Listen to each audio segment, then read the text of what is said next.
কোরআনের কেমন মান দিয়েছিলেন বাদশাহ জাহাঙ্গীর রহমতুল্লাহ আলাইহি কতটা কোরআনের মান দিয়েছিলেন বাদশাহ জাহাঙ্গীর রহমতুল্লাহ আলাইহি দেশে থাকতে বাড়িতে থাকতেন না যুদ্ধের জন্য কখনো দেশ দখলের জন্য কখনো দেশকে শত্রু পক্ষের হাত থেকে বাঁচাবার জন্য জিহাদে অংশগ্রহণ করতেন যুদ্ধ করতে যেতে চলে যেতেন এরই মাঝে আমার ভাই বাদশাহ জাহাঙ্গীর রহমতুল্লাহ আলাইহির স্ত্রী বিবি নূরজাহান তিনি করলেন কি আমার ভাই তিনি তিনার মাল বাড়ির মাল পাহারা দেওয়ার জন্য তীরন্দাজ শিখছিলেন তীরন্দাজ করছিলেন তীর চালাচ্ছিলেন যদি কোনো বাড়িতে শত্রুর আক্রমণ করে শত্রুকে দমন করার জন্য তিনি বাড়ির প্রাচীরের মাঝে আপনার তীর নিক্ষেপ করছিলেন একটি নিশানা টাঙিয়েছিলেন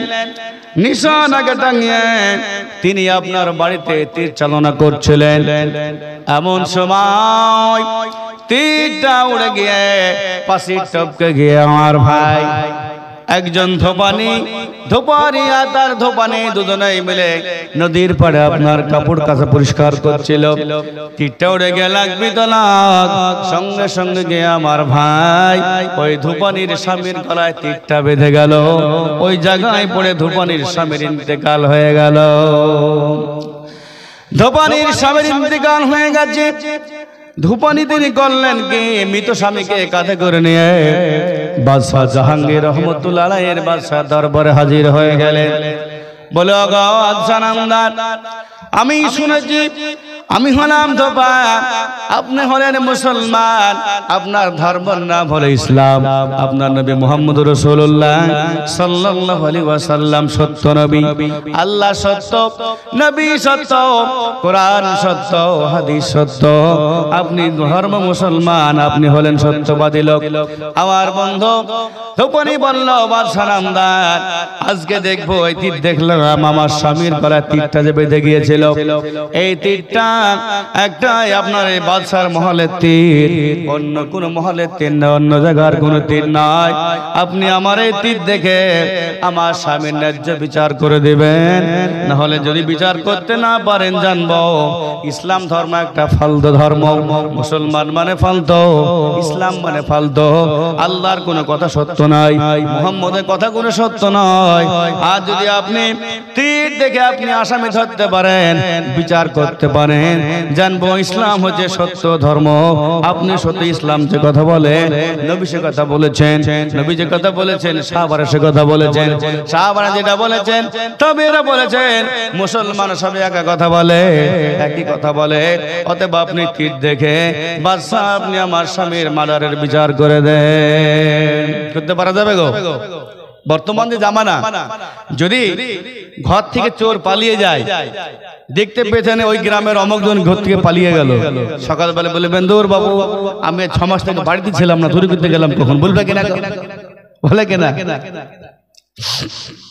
তাহলে ঘরে ধরে ফেলেই বিচার হয় না আর ধূপানি এসে বলল তীর দেখে আপনাকে বিচার করে দিতে হবে এমনি করে করে তীর দিয়ে ধূপানি বাদশাহ জাহাঙ্গীরের সামনে বিচার দিয়ে চলে গেল বাদশাহ জাহাঙ্গীর চিন্তায় মগ্ন হয়ে গেছেন কেমন করে তীর দেখে আমি মৃত স্বামীর আমার আসামি ধরতে পারি খাওয়া দাওয়া বন্ধ হয়ে গেছে একদিন নয় দুদিন নয় অল্প অল্প খাই আর মাথায় বড় চিন্তা হয়ে গেছে কেমন করে আমি এই তার বিচার করতে পারি আমি আসামি ধরতে পারি এমনি করে করে বিবি নূরজাহান এসে বলে স্বামী গো খাবার রেডি হয়ে গেছে খাবার রেডি হয়ে গেছে আপনি খাবার খেয়ে নিন খাবার খেয়ে নিন বলে কেমন করে খাবার খাবো আমার সামনে ধোপানি আমার দেশে সংখ্যালঘু মানুষ আর তার স্বামীকে মারা পড়ে গেল আর এই জায়গার তীরটা এমন কোন তীর নয়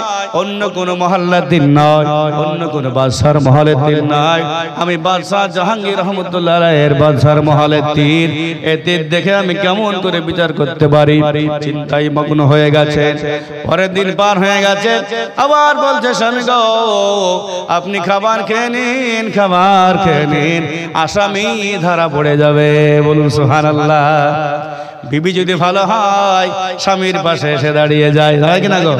আর বিবি যদি একটু উল্টে পাল্টা হয়, বলে কখন যাবে দেশ থেকে, ও হটবে কখন, উল্টে পাল্টা কথা বলে। আমার বন্ধু বাদশাহ জাহাঙ্গীর বলে, বিবি রে, এই যেমন তেমন কথা নাই, তীর থেকে বিচার করা বড্ড কঠিন ব্যাপার, কত বড় সহজ কথা নয়। বিবি বলে, স্বামী গো, আসামি ধরে পড়ে যাবে, বলুন যদি আপনি আসামি ধরতে পারেন তাহলে আপনি কেমন করে বিচার করবেন? আপনি যদি বাদশাহ যদি বলুন, এই আসামি যদি আপনার বিবি নূরজাহান হয়ে থাকে, আপনি বাদশাহর বিবি হিসাবে টাকা দিয়ে বাঁচিয়ে নেবেন নাকি আপনি কোরআনের দিকে ফলো করবেন? কোরআনের দিকে ফলো করবেন নাকি টাকা দিয়ে বাঁচিয়ে নেবেন? বাদশাহ জাহাঙ্গীর বলল, বিবি নূরজাহান তুমি শুনে রেখে দাও, তুমি যদি আমার বিবি নূরজাহান হয়ে থাকো, আমি কোরআনকে সামনে রেখে বিচার করব, তোমার মতো বিবি নূরজাহানকে পরোয়া করব না। বলুন সুবহানাল্লাহ। আমার বন্ধুগণ, এই কথা বলে বাদশাহ জাহাঙ্গীর যখন বলে দিলাম, বিবি নূরজাহান বলল, স্বামী গো, আর চিন্তা করবেন না, আরাম করে খাবার খেয়ে নিন, ঘুমিয়ে নিন। আসামি ধরা পড়ে গেছে, আসামি ধরা পড়ে গেছে। আসামি আর কেউ নয়, আসামি হলাম আপনার বিবি আমি নূরজাহান। বলুন সুবহানাল্লাহ। ধরা পড়ে গেল। ধরা পড়ে যাওয়ার পরে বাদশাহ জাহাঙ্গীর ঘোষণা করে দিলাম, বাদশার মহলে এলান হয়ে গেল, ও ধুপানি তুমি কোথায় আছো গো? চলে এসো, চলে এসো, তোমার স্বামীর আসামি ধরা পড়ে গেছে, তুমি লোকজন নিয়ে সবাই হাজির হয়ে যাও, আগামীকালকে 10টার সময় তোমার স্বামীর মার্ডার কেসের বিচার, স্বামীর বিচার হবে। আবার বন্ধুগণ, সকাল হয়ে গেল, বাদশার ঘোষণা মতো বিবি নূরজাহানের আসামি হয়ে গেছে। আর সেই ধুপানি তার দলবল নিয়ে, তার কিছু খানদানের মানুষ নিয়ে আপনার হাজির হয়ে গেল বাদশার মহলে।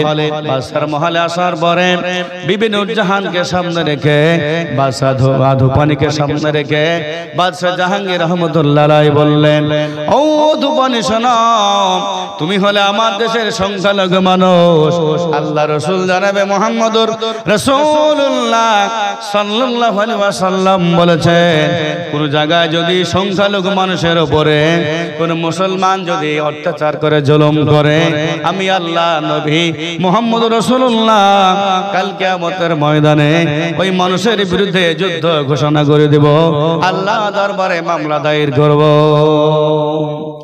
এই কথা বলে বাদশাহ জাহাঙ্গীর করলেন কি, নরুজ আপনার ওই ধুপানিকে বললেন, ধুপানি শুনে রাখে দাও, তোমার স্বামীকে আর অন্য কেউ হত্যা করেনি, তোমার স্বামীর হত্যার আসামি হলো আমার বিবি নূরজাহান।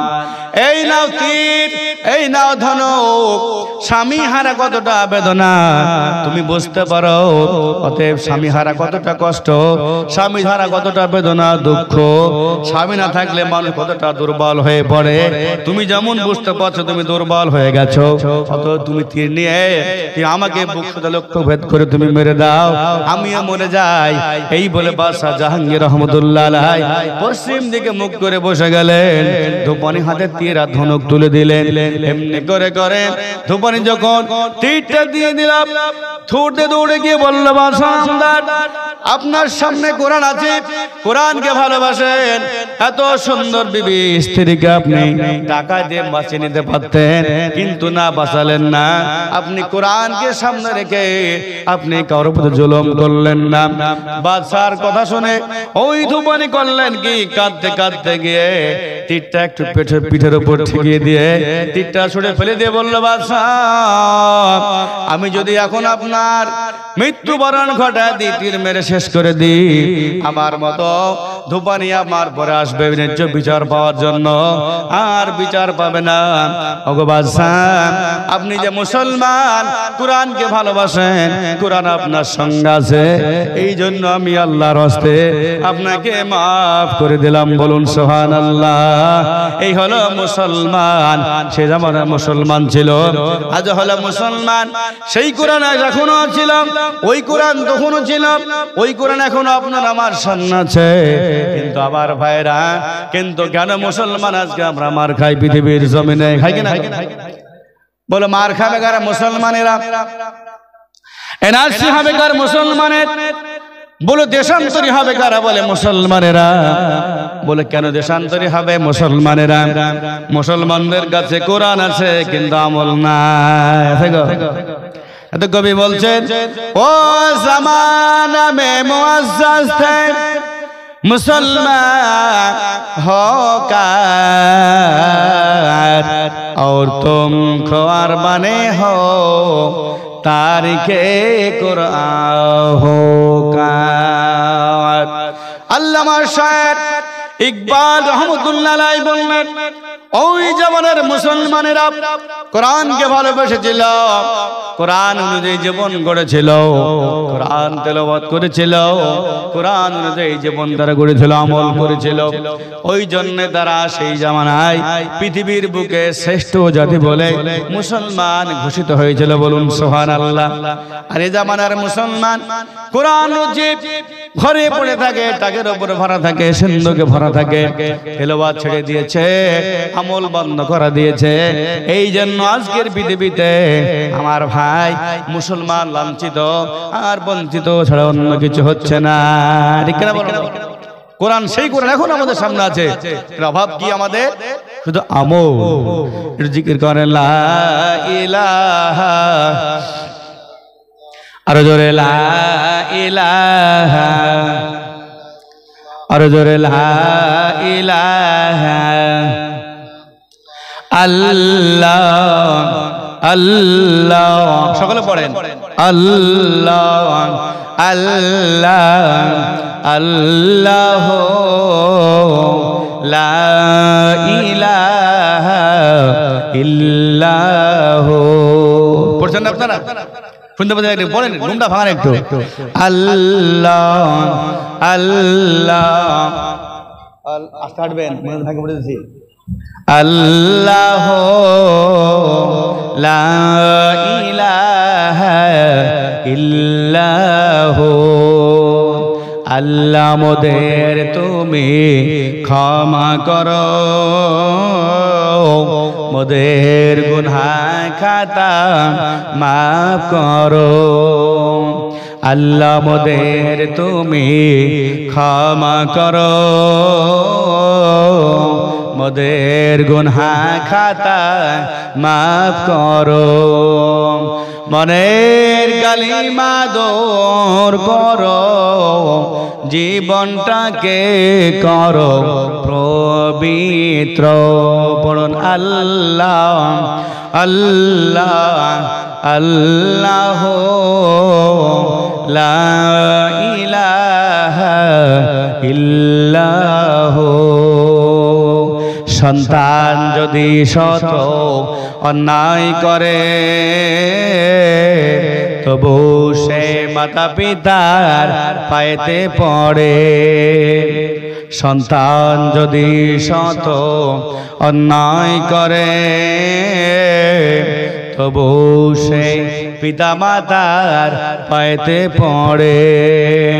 তোমারি রহম গুনে বুকতে যে নাই টেনে, তোমারি রহম গুনে কাশতে যে নাই টেনে, ফিরিয়ে দিতে আর পারে না।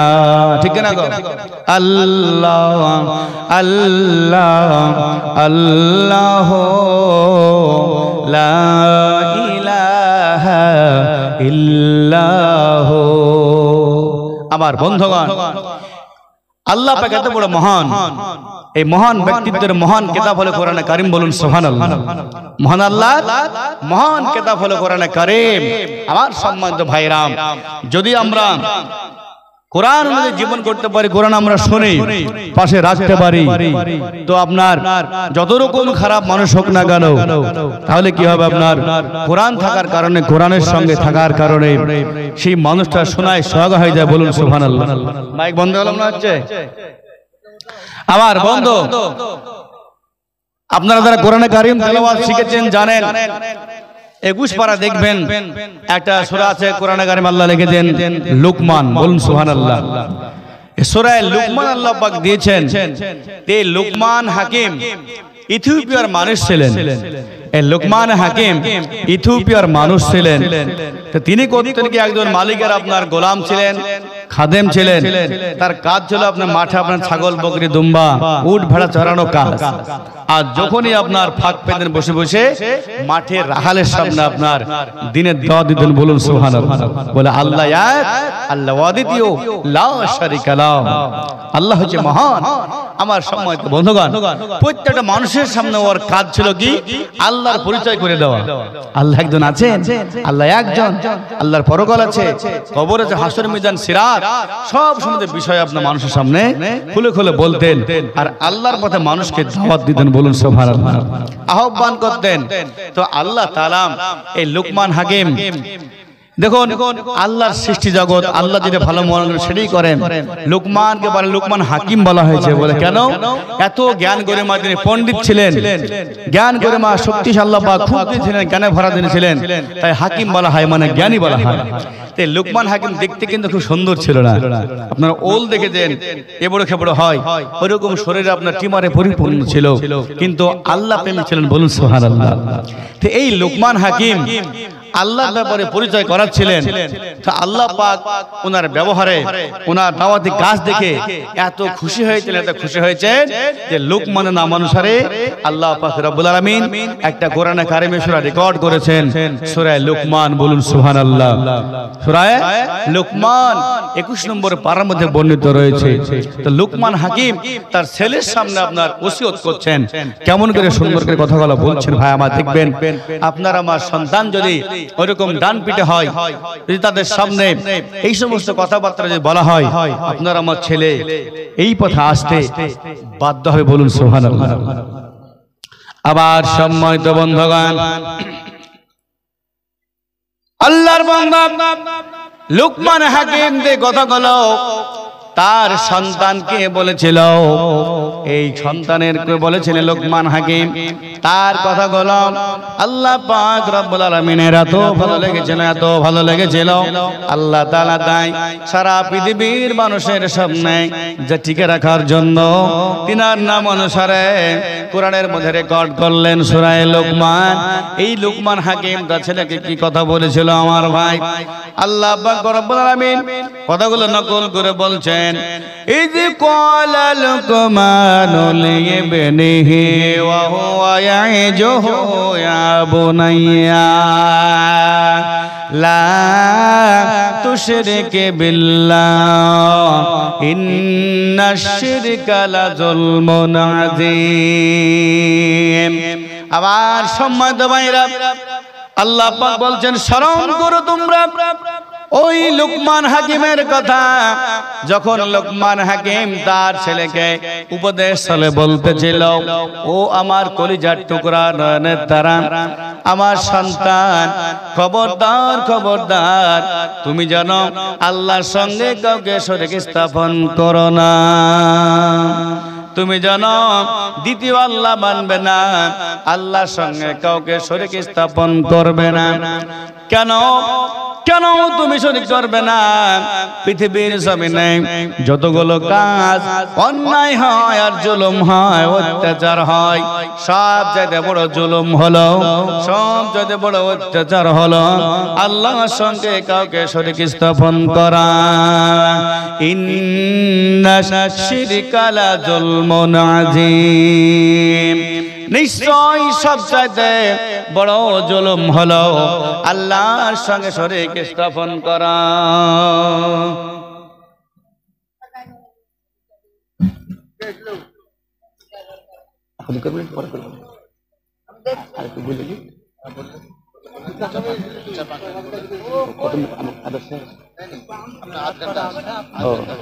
আচ্ছা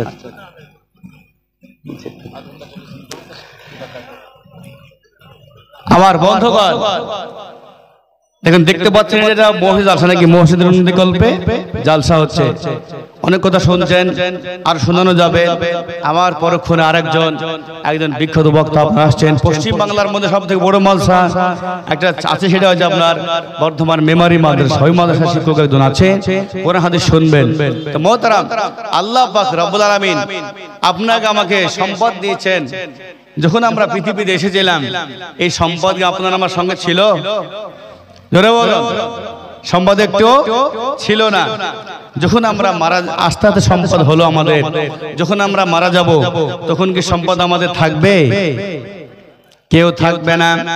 আমার বন্ধুগণ, আল্লাহ পাক রব্বুল আলামিন মা জাতিকে পৃথিবীর জমিনে পাঠাইছেন। যদি মা জাতি না আসতো এই পৃথিবীতে কোনো মৌলবি আসতো কি বলুন? হাফেজ সাহেব হতো, ডাক্তার হতো, ইঞ্জিনিয়ার হতো, কেউ হতো না। আমার বন্ধুগণ, আল্লাহর নবী হযরতে মুসা আলাইহিস সালাতু ওয়াস সালাম আল্লাহকে ডাক দিয়ে বললেন, ওগো রব্বুল আলামিন, আমার যদি ইন্তিকাল হয়ে যাবে মাওলা, বলুন আপনি আমার সঙ্গে জান্নাতের সাথী কে হবে গো? আল্লাহ বললেন, মুসা তুমি চিন্তা করো না, তোমার সঙ্গে জান্নাতের সাথী হবে ওই জামানার একজন কসই ব্যক্তি। বলুন সুবহানাল্লাহ। আমার বন্ধুগণ, আল্লাহ নবী মুসা আলাইহিস সালাতু ওয়াস সালাম বললেন, রব্বুল আলামিন সারা পৃথিবী খুঁজে মানুষ পেলে না, একটা সামান্য কসইকে খুঁজে পেলেন।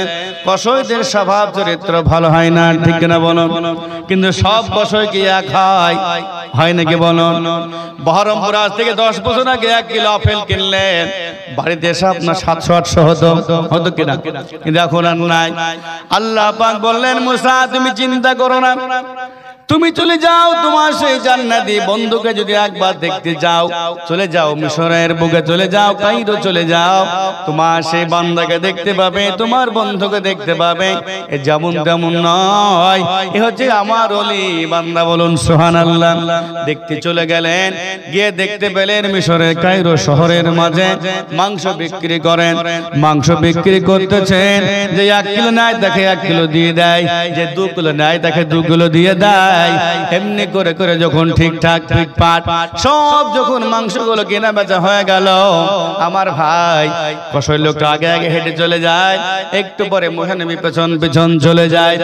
যেতে যেতে যখন তারা বাড়ি পৌঁছে গেল, বাড়ি পৌঁছানোর পরে মুসা নবী আলাইহিস সালাতু ওয়াস সালামকে একটি মাদুর পেয়ে দিলেন বসার জন্য। আর কসই মানুষটা রান্না করলেন, ব্যাগ থেকে 1 কেজি খানিক মাংস বের করলেন, সুন্দর করে রান্না করে ভালো ভালো মাংসগুলো বাছাই করে করে একটা বৃদ্ধ মেয়েকে চাগিয়ে তুললেন, খাই দিলেন। খাওয়া হয়ে গেল আমার ভাই, যেমন খাওয়া হয়ে গেল 2 হাত তুলে আল্লাহর দরবারে প্রার্থনা করছেন, রব্বুল আলামিন